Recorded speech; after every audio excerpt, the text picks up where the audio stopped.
alegría y tristeza apagaram o pranto, ai, acendendo a chama da beleza, seu nome, seu nome. Una breve pausa y continuamos. 1000 judíos húngaros en plena guerra mundial.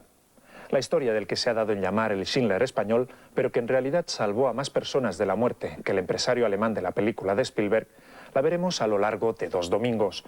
Hoy empezamos con los prolegómenos de la historia, cómo Sanz-Briz se entera del destino que aguarda a los miles de judíos húngaros y cómo intenta salvarlos a pesar del caso omiso de las autoridades españolas de aquel entonces.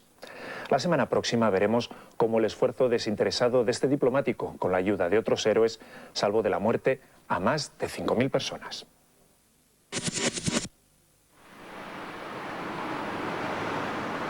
En la ciudad de Budapest, junto al Danubio, una placa recuerda la noble acción de un diplomático español, Ángel Sanz-Briz.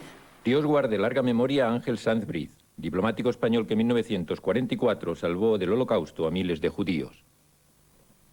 Sanz-Briz murió en 1980, siendo embajador de España ante la Santa Sede.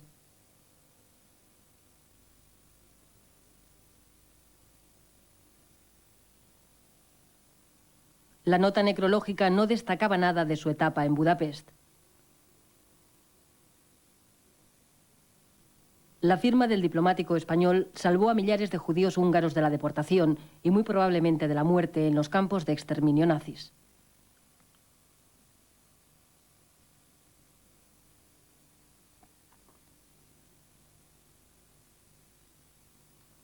Esta lista contiene los nombres de 2000 judíos de Budapest salvados por Sanz-Briz.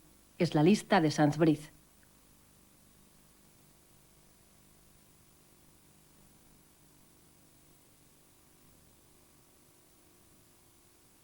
Figuran en este documento, entre otros, el nombre del profesor Jaime Bándor,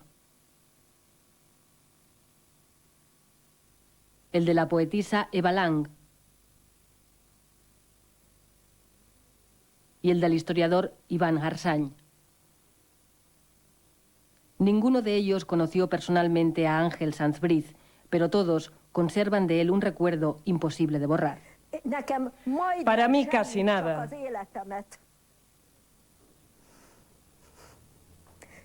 Únicamente mi vida, tan solo mi maldita vida y la vida de más de 11 parientes míos, tan solo esto. 11 años más de vida para mi padre, 13 años más de vida para mi madre, no es nada, ¿verdad? Yo le debo mi vida, le debo a mi tía Stern que su hijo se fue a España y yo recibí salvoconducto entre los primeros, y que todo ese milagro, porque realmente es un milagro lo que hizo. Ángel Sanz-Briz es para mí el ejemplo de lo que un hombre sí sabe el valor humano, el valor de la vida humana y tiene un sentido humano, puede encontrar el modo de participar en la salvación de las vidas humanas y evitar actuaciones indignas. Budapest, principios de los 40. Hungría forma parte del Eje, los países aliados a Hitler. Europa es un río de sangre. A pesar de todo, los campos de batalla quedan lejos del país danubiano.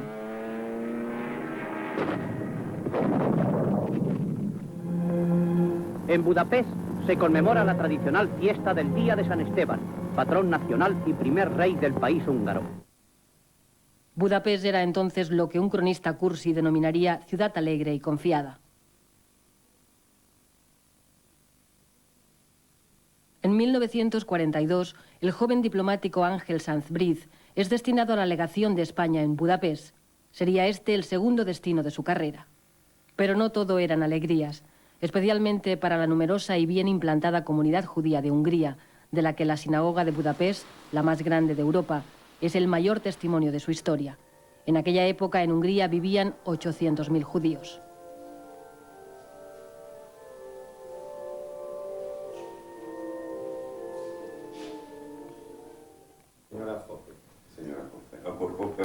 Las familias Lang, Harsanyi y Bándor, como el resto de los judíos húngaros, soportaban una dura discriminación racial. Se prohibió el matrimonio de los cristianos con judíos, y etcétera. Esta ley y los judíos fueron excluidos del ejército. No se podía ser juez ni trabajar en la administración ni ser oficial del ejército. Era una auténtica discriminación. Eliminar a los judíos de la vida política, económica y administrativa. A pesar de todo, la vida transcurría sin sobresaltos. Pero el 19 de marzo de 1944 las cosas se pondrían muy mal para los judíos. Todos recordamos perfectamente, cuando digo todos, todo el país recuerda perfectamente qué hizo ese día y cómo hizo.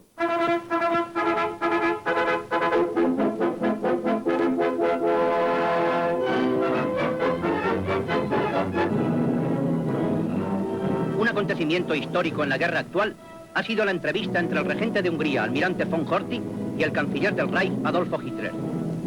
Las conversaciones de estos dos hombres de Estado se han celebrado en un ambiente de cordialidad y amistad. Al nodo le pasó de largo la auténtica noticia.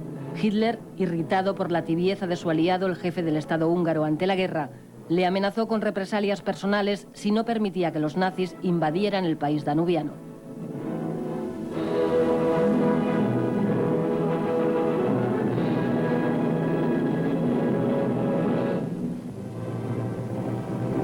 En virtud del acuerdo concertado en el pacto tripartito para la lucha contra el bolchevismo, las tropas alemanas entran en Hungría. Asistimos aquí a la llegada de las primeras fuerzas motorizadas del Reich que siguen el camino de Budapest. La población civil saluda a los soldados alemanes y los pequeños fraternizan con las tropas. No todos los niños, ni mucho menos, estaban dispuestos a abrazar a los soldados nazis. Estábamos en el colegio, en clase de literatura húngara. Eran las 10:10. Un profesor abrió la puerta muy rápido.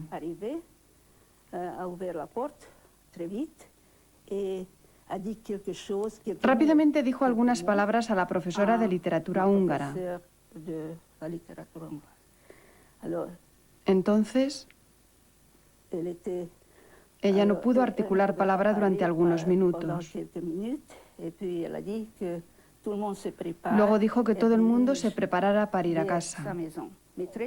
Muy rápidamente. No habléis nada. No digáis nada. Id rápido a casa. No sabíamos por qué. Teníamos que ir rápido a casa. En la calle vimos soldados de las SS frente al Hotel Royal.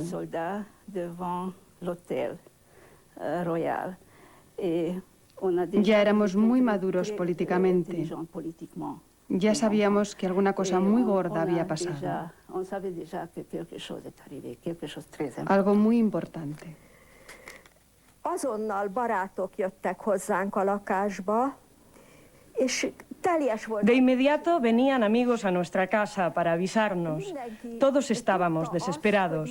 Todo el mundo sabía lo que había ocurrido en los lugares invadidos por los alemanes, así que era justa nuestra desesperación. Se habían dictado antes ya 2 leyes contra los judíos e iban a preparar la tercera. No me refiero únicamente al numerus clausus, sino también a la prohibición del matrimonio entre judíos y cristianos. Así que nos esperaba lo peor. Todos teníamos mucho miedo. Csak rettethetett mindenki. La preocupación no era en balde. La ocupación alemana atrajo a Hungría a Eichmann, el lugarteniente de Hitler, encargado de dirigir el exterminio judío en todos los países ocupados. La solución final. Téli nap volt, ültem a kályha mellett. Era un día de invierno. Yo estaba sentada junto a la estufa.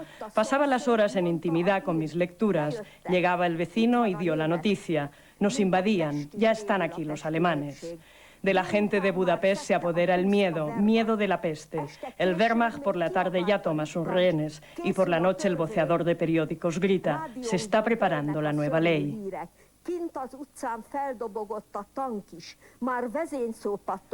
La radio comenta noticias terribles. Por la calle corren los tanques. Se oyen ya los gritos. En la hora nocturna grita el nazi. No falla el viejo conserje de la casa. Enloquecido prepara las listas. Mira de reojo a su alrededor. A ver, ¿de dónde se puede sacar el botín? Escribe ya la denuncia a una chica. Quisiera un candelabro, un piano gratis. Tomaría pronto un reloj antiguo, una mesa. A ustedes ya no les faltará, dice. No van a llevar a la tumba sus bienes. Mejor que se lo lleve él y no otro. Esto ocurría y no más aquel día. Desde el primer momento la gente miraba el drama con ciega indiferencia. Cuánta sangre corría. No hay lágrimas para expresarlo. Ya están encendidas las hogueras. En pocos días se proclaman disposiciones antijudías. Las calles se llenan de estrellas amarillas, el estigma de los judíos europeos. Esta era la estrella. Estas estrellas eran distintas en cada país. Los había más grandes, más pequeños, había los que llevaban una J, había los que llevaban la palabra Jude, judío. En Hungría era sencillamente así. Este era el tamaño, podía ser de dos géneros, o como este, que es de tela, o bien de terciopelo, se tenía que llevar aquí.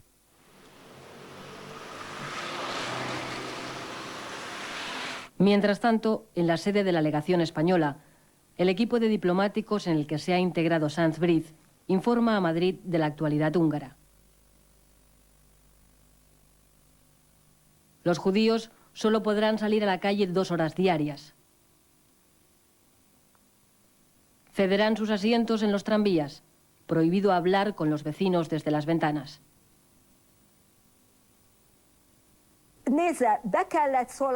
Debíamos entregar todo el oro y la plata que teníamos. Nos daban un recibo. Teníamos que entregar las alfombras persas, las bicicletas, los aparatos de radio, los esquís, y prácticamente nos habíamos convertido en prisioneros. En el edificio todos sabían lo que poseíamos y nos observaban si íbamos a entregar las cosas correctamente o no. Vivíamos como prisioneros. Comienzan las deportaciones de judíos de provincias. En 2 meses, 500.000 de personas fueron expulsadas de sus casas. Los nazis alegaron que los judíos tenían que colaborar en el esfuerzo bélico. Yo iba por la calle con mi madre por una calle principal y nos encontramos una prima de mi madre en cuya casa mi hermano y yo habíamos veraneado varios veranos.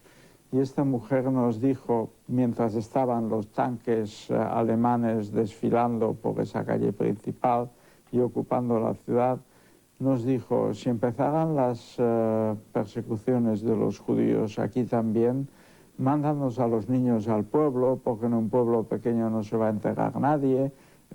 Total, allí viven, no sé, no recuerdo, 1.000, 2.000 personas, y allí estarán los chicos más a salvo que en Budapest. Mi madre dijo que ella no quería separarse de ninguna manera de los niños, y eso fue una suerte, porque así como se pensaba que Eichmann, que inmediatamente apareció en Hungría y el que organizó la deportación de los judíos de Hungría, empezaría por la deportación de los judíos de la capital, no lo hizo así, sino al revés. Sanz Briz informa a Madrid que el asunto huele mal, que los alemanes también deportan a niños y ancianos no aptos para trabajar y que corren los rumores más pesimistas sobre su suerte.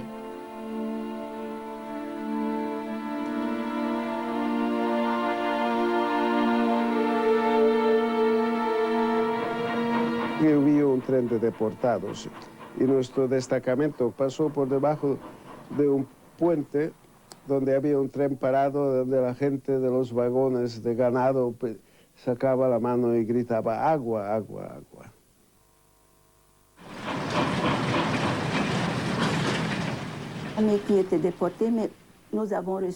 Teníamos muchos amigos deportados, pero solo recibimos una tarjeta postal. En esta tarjeta decía, todo va bien. Salud. La tarjeta estaba impresa. No había nada más. Solo la firma, en lápiz. Morí. Recibimos la tarjeta de Balsé. Buscamos en el mapa dónde estaba este Balsé. ¿Qué es? ¿Un bosque? ¿Un lago? ¿Dónde está esto? Balsé sonaba alemán, pero los trenes de deportados se dirigían hacia el este. ¿Dónde podía estar este Balsé? Después supimos que Balsé no existía.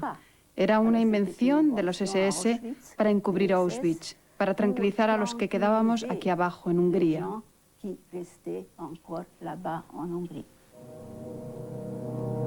Este lugar, presuntamente idílico, se ganaría después de la guerra el título de mayor matadero de la historia de la humanidad, Auschwitz.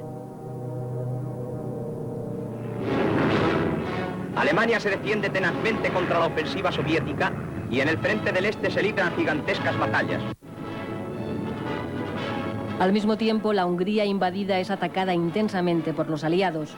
Budapest, la ciudad alegre y confiada, se convierte en un infierno.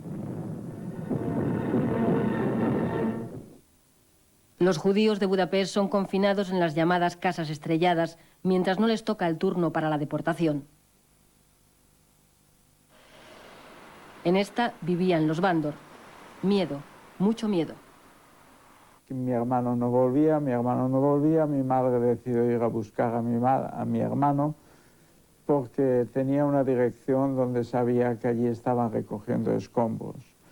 Y para mí aquella noche fue una de las peores noches porque tardaron muchas horas en volver y yo estaba asustadísimo, en parte por los bombardeos y en parte porque decía, bueno, y si a ellos les pasa algo por el camino o donde quiera que estén recogiendo escombros, ¿yo qué hago? Si mi madre no vuelve nunca más y mi hermano no vuelve nunca más, y yo tenía entonces, en el 44, 11 años, ¿yo qué hago? ¿Cómo sobrevivo? ¿A dónde voy?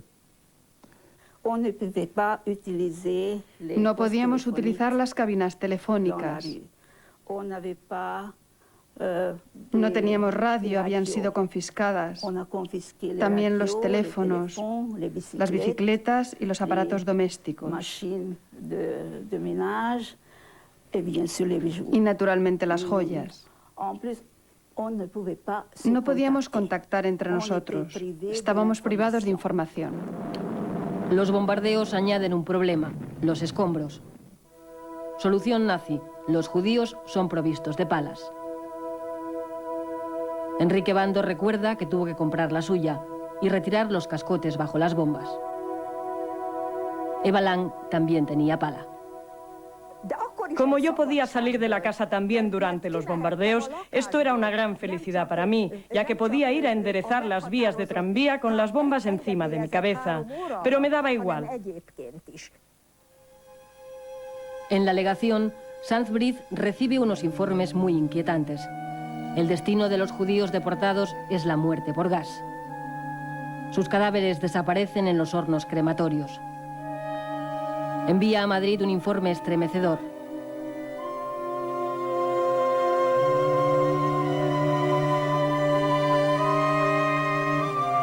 Nadie le haría caso.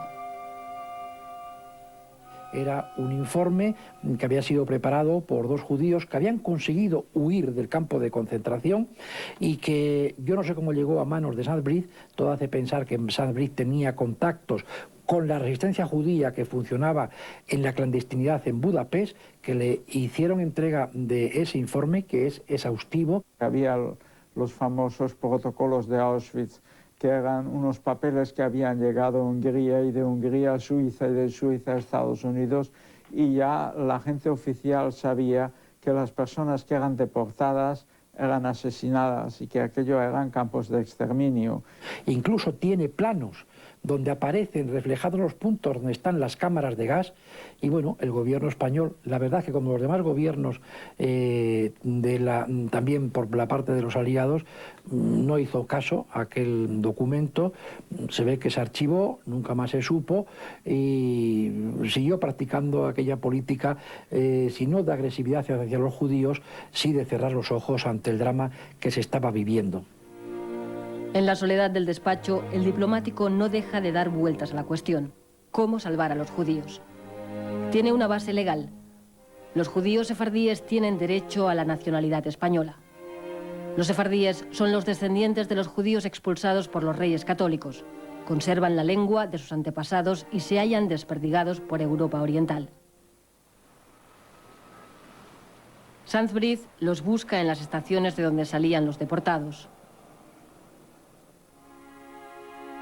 También los busca en las denominadas marchas de la muerte, columnas de deportados que caminan hacia su cautiverio. Solo consigue encontrar 70 familias sefardíes. Con este gesto, Sanz Briz demuestra ser quien es en la España de brazo en alto.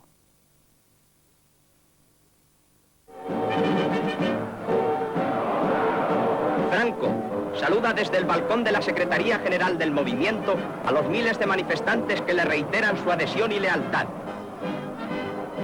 No todo el mundo en España aprecia a los sefardíes. Lequerica, embajador en París, habla en un documento descubierto por la historiadora Maite Ojeda del peligro judío y ensalza la expulsión de judíos de la España de los Reyes Católicos.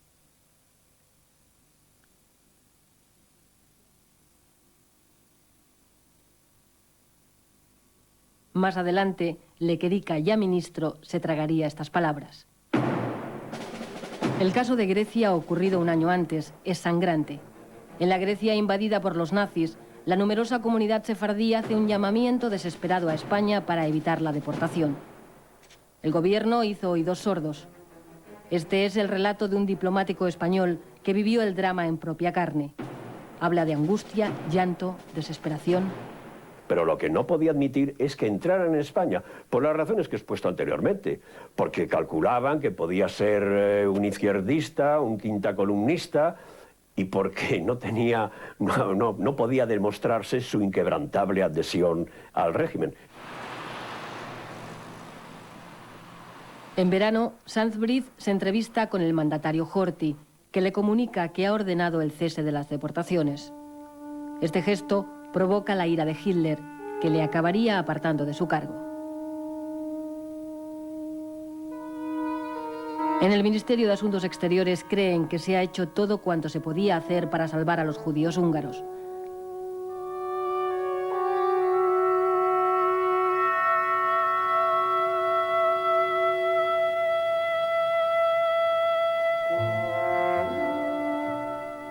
Pero Sanz Briz sigue trabajando duro. Interpretando muy generosamente la ley española, entrega pasaportes provisionales a todos los judíos no sefardíes que tengan parientes en España, jugándose así su carrera. Yo creo que muchas actuaciones que Sanz Briz las hizo a escondidas de Madrid, para que no tuviera que pedir permisos, porque sabía si tuviera que pedir permisos, los diplomáticos de la sede central del ministerio iban, si no decir que no, iban a retrasar, iban a poner pegas a las concesiones.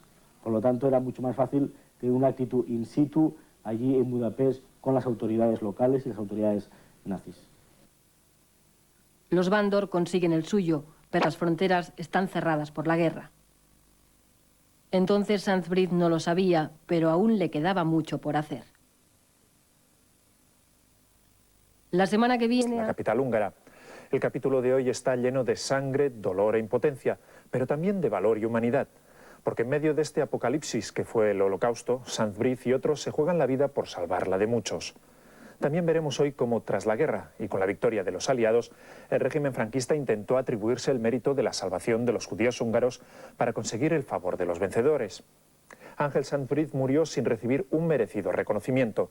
Ni siquiera su familia llegó a saber entonces el verdadero alcance de su gesta.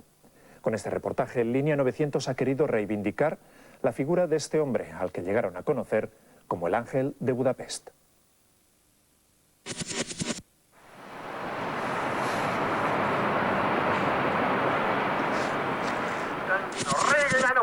Ya bastante avanzado el otoño de 1944, Hitler está muy enfadado con su aliado Horthy, jefe del Estado húngaro, por lo que considera una actitud obstruccionista en contra de las deportaciones de judíos. Horthy aguanta el pulso. El 15 de octubre es un día lleno de sobresaltos en Hungría. Horthy sale de la guerra sin consultar con Hitler.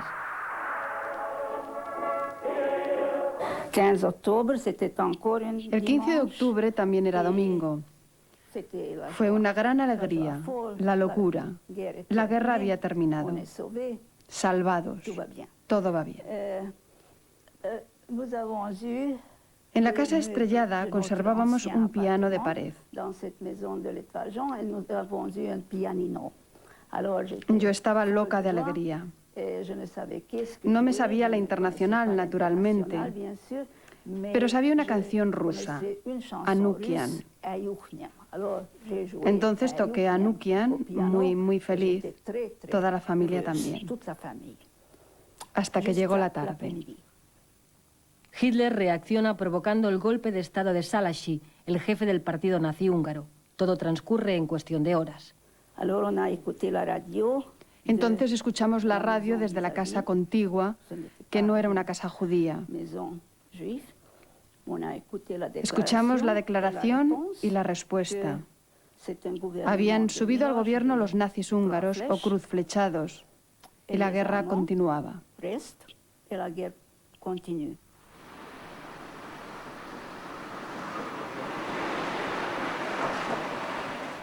A partir de ese momento, Budapest es el reino del odio más enloquecido, provocado por las milicias cruzflechadas, el anagrama del partido de Sálasi.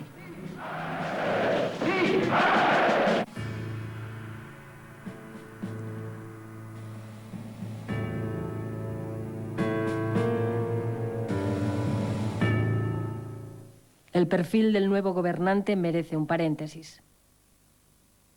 Era un hombre paranoico, sin la menor duda, un exaltado, que además tenía pues, unas aficiones extrañísimas. Había inventado la idea de la raza danubiana, en fin, un poco en paralelismo con la raza aria que defendía Hitler. Tenía una afición que era la de coleccionar, y las tenía puestas en su casa y en su despacho, calaveras de prototipos humanos, de seres humanos, que respondían plenamente a la fisonomía propia de la raza húngara que él defendía. Los nazis germanos eran bestiales, pero los nazis que querían ganarse el favor de los nazis auténticos, por digamos los germanos, pues actuaban de modo todavía más brutal. Sandsbrück y los representantes de los países neutrales presentes en Hungría denuncian conjuntamente las monstruosas crueldades que sufre la población judía.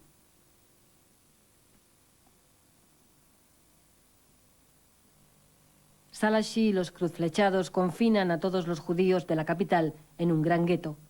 Cierran decenas de calles del centro de Budapest, alrededor de la gran sinagoga.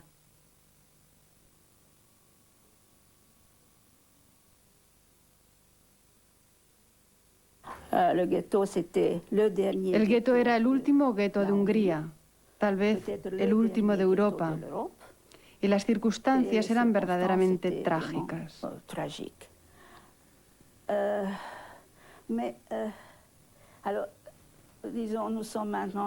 Nosotros estamos ahora en una habitación, pienso, no demasiado grande, pues en una habitación parecida vivíamos 17 personas. No hace falta describir las situaciones dantescas que vivieron las decenas de miles de judíos amontonados en el gueto, ni el miedo que allí se masticó esperando que llegara la deportación en cualquier momento. Y es en esta situación cuando se forja el destino heroico de tres hombres. Arthur Wallenberg, diplomático sueco. Angelo Rota, representante del Papa en el país. Y Ángel Sandsbrück idean una estratagema para parar los pies a los cruzflechados, declarar a todos los judíos que lo pidieran protegidos oficiales de los países neutrales. Así surgen las denominadas Cartas de Protección, un documento que acredita que su titular se encuentra bajo la tutela de los neutrales. Cuando corre la voz, miles de judíos se amontonan ante las legaciones neutrales, como la sueca y la suiza.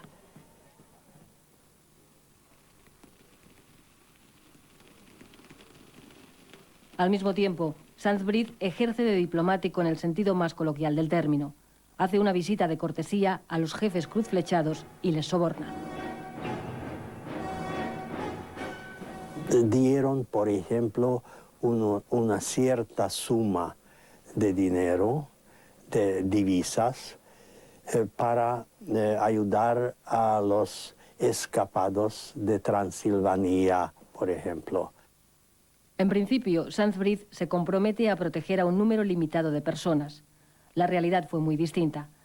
Enrique Bandor y Eva Lang conservan el documento firmado que les salvó la vida.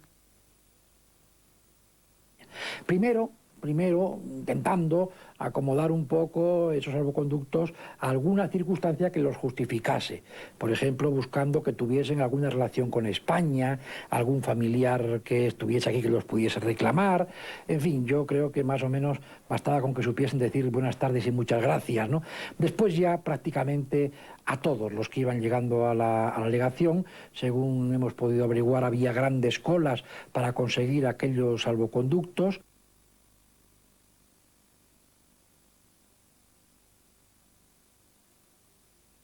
La sede diplomática española se abre a los perseguidos, al igual que la sueca y la vaticana. Las legaciones se quedan pequeñas ante las avalanchas. Los diplomáticos deciden alojar a la gente en inmuebles alquilados. Esta era una de las 11 casas protegidas españolas. Todas estaban bajo inmunidad diplomática y señaladas con la bandera de cada país. Y ahí fue metiendo, igual que sardinas en lata, a todos los que podía. Una historia es como un río que fluye. En su camino hacia el mar encuentra puentes y afluentes. No se puede seguir contando esta historia sin dar entrada a un personaje que a partir de este punto se convierte en un gran afluente del río principal. Se trata de Giorgio Perlasca, un italiano que colaboró estrechamente y a cambio de nada con Sandsbrück en la salvación de judíos. Indudablemente, sin Perlasca, el río de esta historia hubiera tomado otro curso.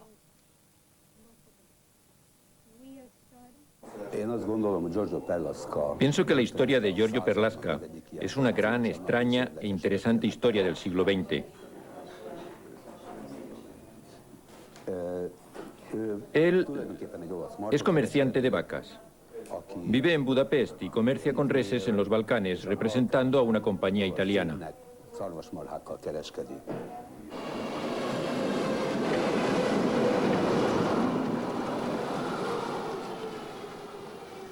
La guerra truncó los planes de negocios de Perlasca en Budapest. Años atrás, el italiano luchó voluntario al lado de Franco en la guerra civil. Era un fascista convencido, pero la rabia antijudía le repugnaba. En Budapest se sentía acosado y sin recursos. Hizo valer su condición de veterano de guerra y pidió ayuda a Sandsbrück, quien le alojó en su residencia. Agradecido, Perlasca ayudó a Sandsbrück. Así lo contó en una entrevista que concedió al Museo del Holocausto de Washington poco antes de morir. Entrevista que hemos obtenido tras múltiples gestiones. Yo cuidaba de las casas protegidas. Allí se vivía muy mal. Se puede imaginar en 8 metros cuadrados 5 puertas. 10 personas tenían que compartir, vivir y dormir en esta pequeña habitación, dejando paso a los demás vecinos. Pero aún el aseo funcionaba. Más tarde nos quitaron el agua, el gas y la electricidad.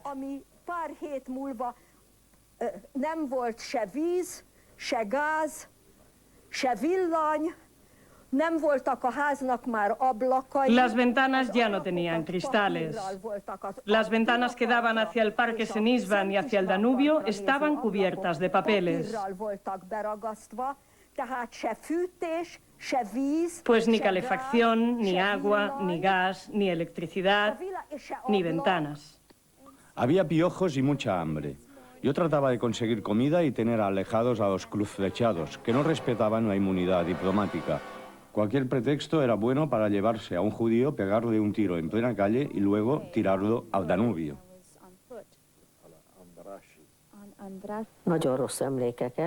Teníamos mucho miedo. Habíamos oído muchas cosas. Este era un periodo muy difícil en mi infancia. Siempre es difícil. Pero explicarle a una niña que no puede ir a la calle, que tiene que temer a que le maten, que le pueden llevar a la orilla del Danubio. Oíamos constantemente las ráfagas de las metralletas. Ni siquiera durante la Navidad dejaron de disparar. Esto es una cosa muy negativa que creo que jamás podré olvidar.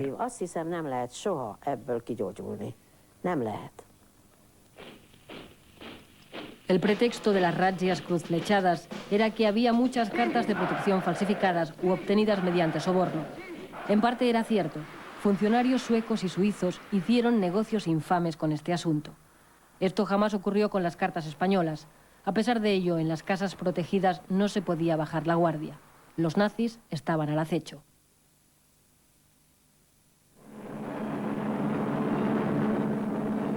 Otro peligro acechaba a Budapest entero: los bombardeos aliados.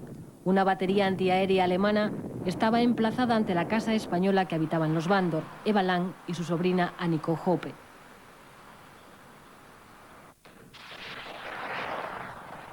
Los cazas bajaban para ametrallar el interior de los pisos. No podía salir todo el mundo por esa puerta. Y mi hermano atravesó de cabeza un cuarterón de estos de cristal y quedó herido en un brazo. Y en la habitación de al lado había varios heridos que se los llevaron chorreando sangre por toda la casa. Y bueno, sí recordamos que sobre la cama se había colocado comida que eran espaguetis, y todo aquello quedó lleno de cristales y no se pudo comer. Y por eso nosotros era un drama, porque ya hasta el cabo de 3 días no podíamos volver a comer. Curiosas tradiciones, las esencias que a través de nuestras organizaciones naturales, de la familia, del municipio y del sindicato. Ahora es el momento de preguntarse de nuevo cómo encajaba la actuación de Sanz-Briz en la España filonazi.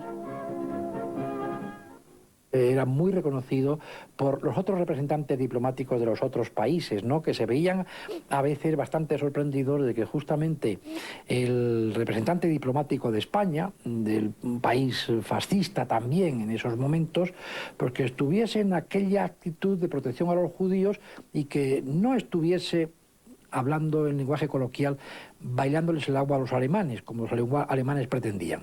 Sanz-Briz, por otra parte, estaba actuando bastante al margen del gobierno español, eso es evidente.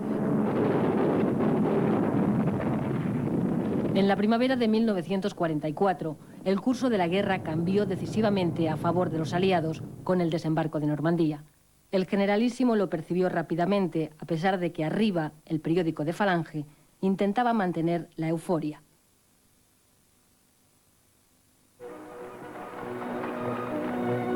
Para Franco había llegado el momento de hacer nuevas amistades entre los enemigos de Hitler.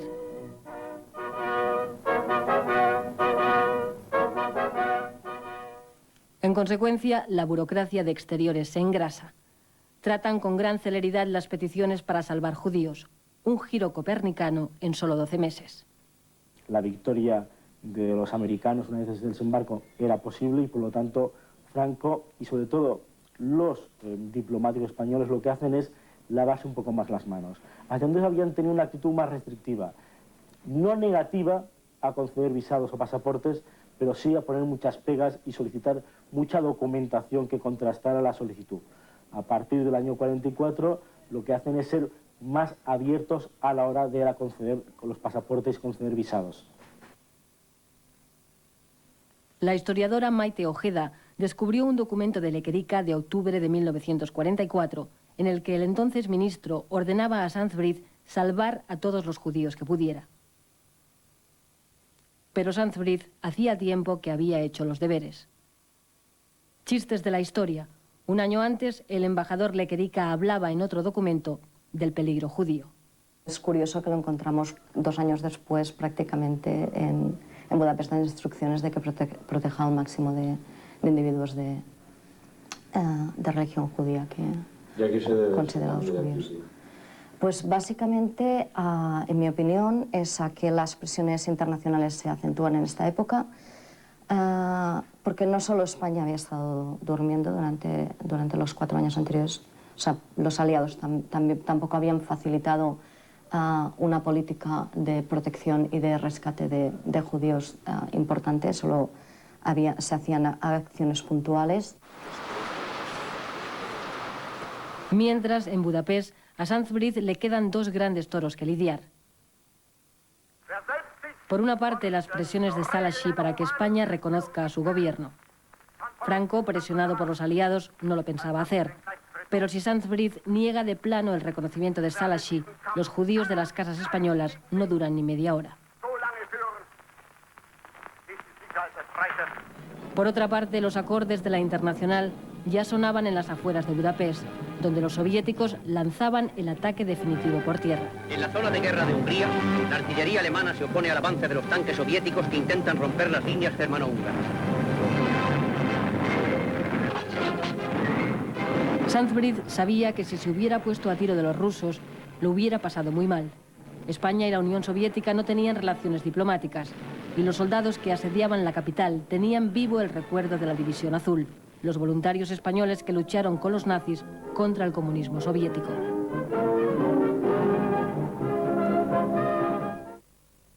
Vistas las circunstancias, a Sanz-Briz no le queda otro remedio que abandonar Budapest. Es entonces cuando el diplomático ejecuta una treta magistral. Su marcha es definitiva, pero hace creer a los húngaros que es temporal. Es el 30 de noviembre de 1944. Perlaska permanece en Budapest. La madrugada del día siguiente es decisiva en la vida de Perlaska. El 1 de diciembre, la historia ofrece a Perlaska la oportunidad de convertirse en héroe. Como cada día salí de la legación para hacer la ronda por las casas protegidas. Al llegar a la de San Istvan Park me encontré a todos sus habitantes formados en la calle. Los cruzflechados se los llevaban.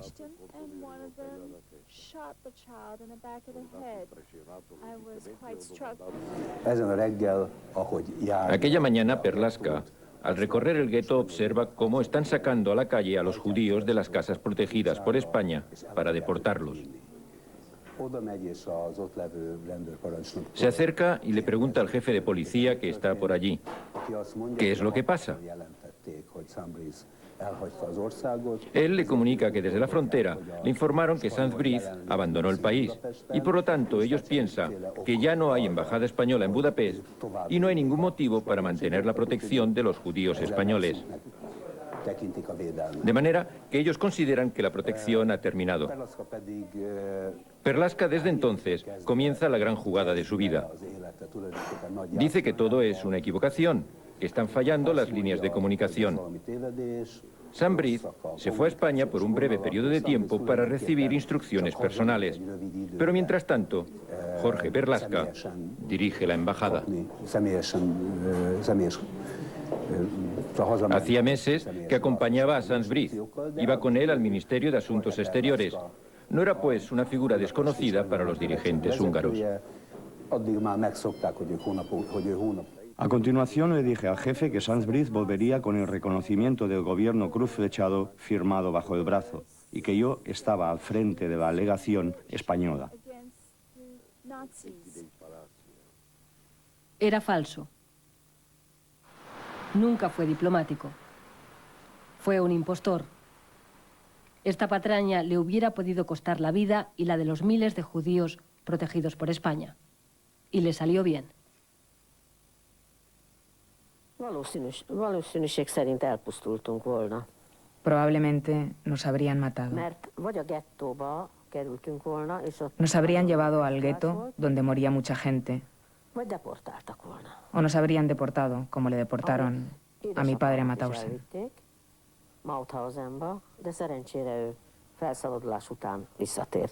Perlaska nada habría podido hacer si los poderes cruzfelchistas no hubiesen sido acostumbrados al hecho que la legación española, ya bajo Sanz-Briz, hace acciones para proteger a los judíos amenazados. Pero mientras tanto el gobierno español no tiene ni idea de que exista un tal Giorgio Perlasca en Budapest. En principio, hasta enero no hay constancia de que el gobierno español sepa que este representante existe.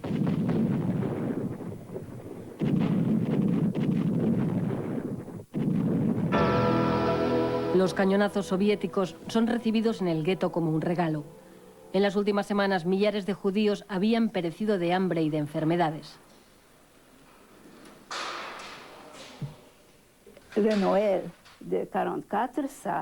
Nos acordaremos siempre de la Navidad del 44 por el sonido de los cañones rusos.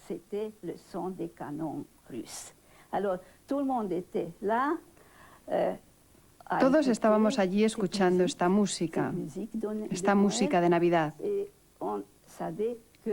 Sabíamos que estábamos salvados. Aunque después los nazis siguieron matando a millares de personas, sabíamos que nos habíamos salvado. Los cruzflechados tenían también su solución final para el gueto. Corría el rumor de que los nazis volarían el gueto con la gente dentro. Me dirigí a uno de los jefes y le dije que si volaban el gueto, nadie, absolutamente nadie en el mundo, y menos en España, les acogería al tener que huir de los soviéticos.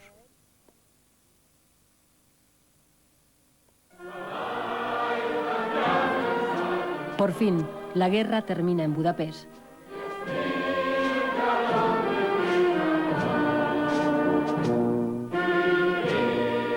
Desalojo del gueto. Paisaje de dolor. En total puedo decir que de la familia de mi madre, que eran de Viena, de Cracovia, de Lemberg, o sea, parte de la familia era polaca y parte de la familia era vienesa, murieron más de 100 personas asesinadas. Asesinadas o bombardeadas, porque de repente no llegó más noticia y nunca hemos sabido, ¿no? De la familia de mi padre, que vivían en provincias en Hungría, murieron unas 50 personas y volvió una sola que yo conocí después de la guerra.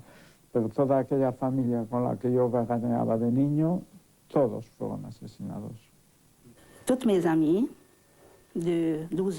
mis amigos de 12 años fueron deportados de su casa a Auschwitz en 2 o 3 semanas.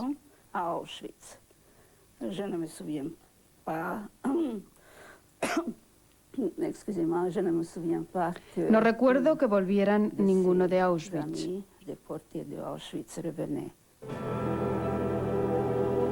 La obra de los nazis húngaros.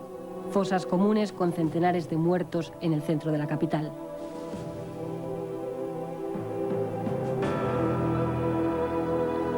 La población judía de Hungría reducida a la mitad, en Auschwitz y Budapest.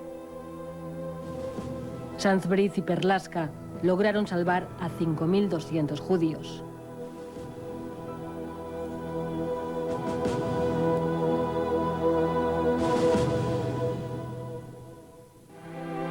Y mientras tanto, ¿qué ha sido de Sandsbriz? Sigue durante toda su vida una brillante carrera diplomática. Muere siendo embajador ante el Papa en 1980.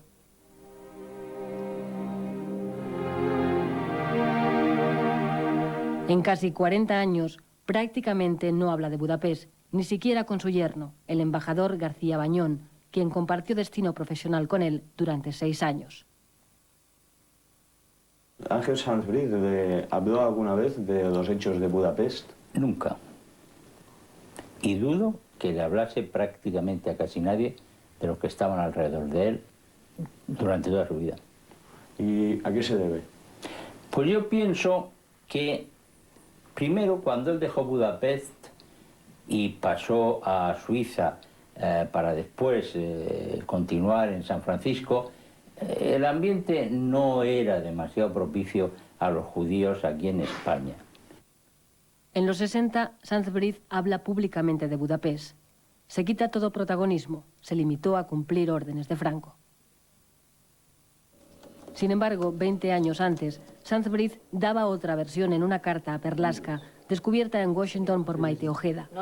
Recuerde, le decía, que la decisión de alojar judíos en la legación fue mía y solo mía, sin permiso previo de Madrid. motivada por el terror que entonces reinaba en la capital húngara. Esto nos lleva a la conclusión de que el propio diplomático estuvo sometido a una especie de ley del silencio. Y esta ley del silencio venía determinada por las circunstancias estratégicas, pragmáticas, que en aquel momento el gobierno de Franco tenía en el sentido de magnificar al exterior una labor humanitaria, capitalizándola como propia de él mismo. Este embrollo diplomático se puede explicar en clave de culebrón familiar. El historiador Isidro González García descubrió una correspondencia entre Sanz Briz y su cuñado y entonces ministro de Exteriores Fernando Castilla, en la que se deduce que el ministro presionó a su subordinado y cuñado con el objetivo de encumbrar a Franco como paladín de la salvación de judíos para ganarse el favor internacional. Hubiéramos querido aclarar este punto con la viuda de Sanz Briz, que vive en el madrileño barrio de Salamanca y que pasa 3 meses al año en Santander. Adela Quijano sentenció que estaba demasiado mayor para salir en la tele. Él hizo esas declaraciones conforme él había salvado a judíos por orden del gobierno español, lo cual a mi juicio era falso. Su mujer debe saberlo, Adela, y por eso nunca quiere hablar de este tema. Era un hombre muy pudoroso, eso para empezar. O sea, que era un hombre que hacía las cosas y además yo creo que siempre ayudó mucho a la gente, siempre que pudo, pero no hablaba de ello. Y eso luego fue una experiencia que tuvo que ser durísima, dificilísima. Se jugó la vida, se jugó la carrera, vio sufrimiento humano muchísimo de mucha gente y eso te tiene que impactar. Y no sé si es una cosa muy agradable luego de hablar de ello. El Talmud dice que quien salva una vida, salva un mundo. ¿Cuántos mundos salvó Sanz Briz? Perlasca vivió en el anonimato durante décadas, hasta que fue redescubierto y reconocido ampliamente por todo el mundo. Murió en 1992. Sanz Briz falleció sin que nadie se acordara de lo de Hungría.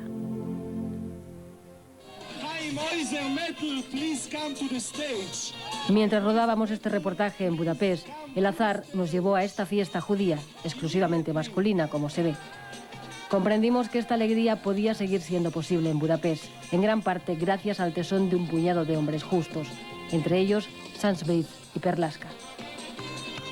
No solo estos jóvenes deben eterno agradecimiento a quien salvó a sus padres y abuelos del yugo nazi, sino también la humanidad entera está obligada a reconocérselo. En caso de llegar el momento, es de esperar que ellos sigan el ejemplo de sus salvadores.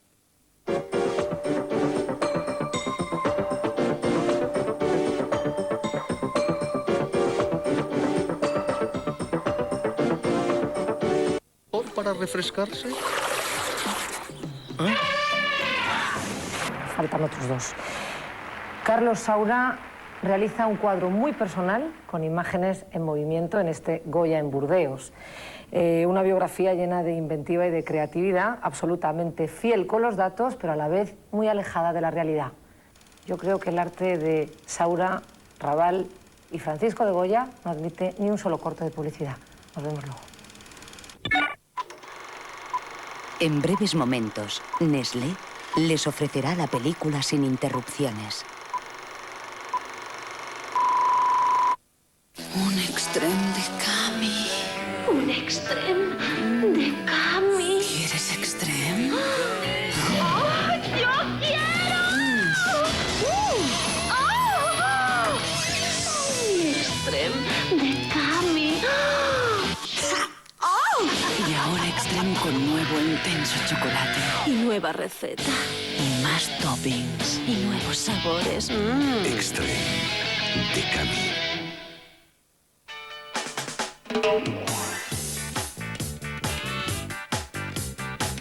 Solo tú sabes entenderle cuando te habla.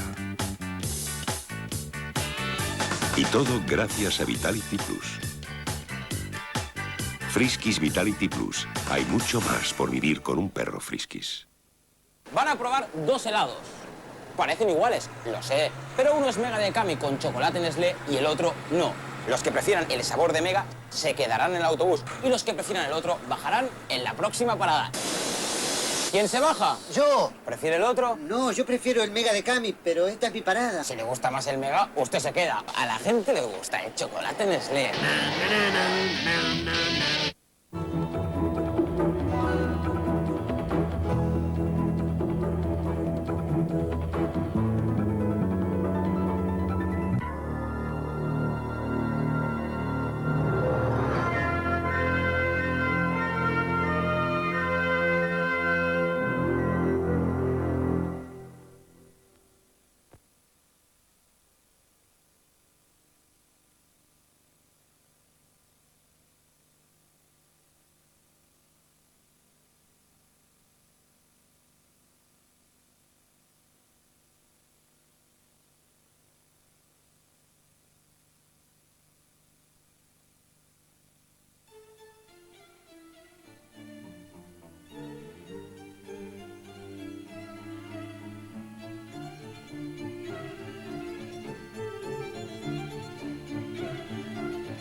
parte estoy.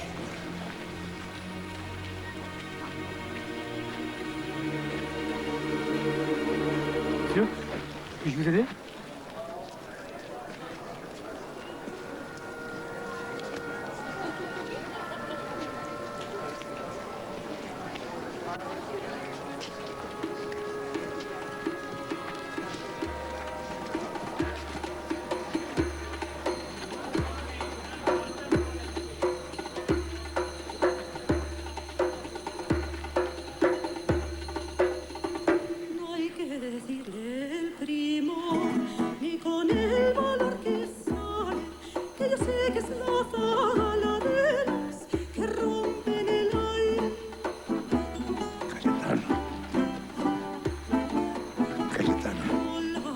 ¿Qué te hicieron esas bestias?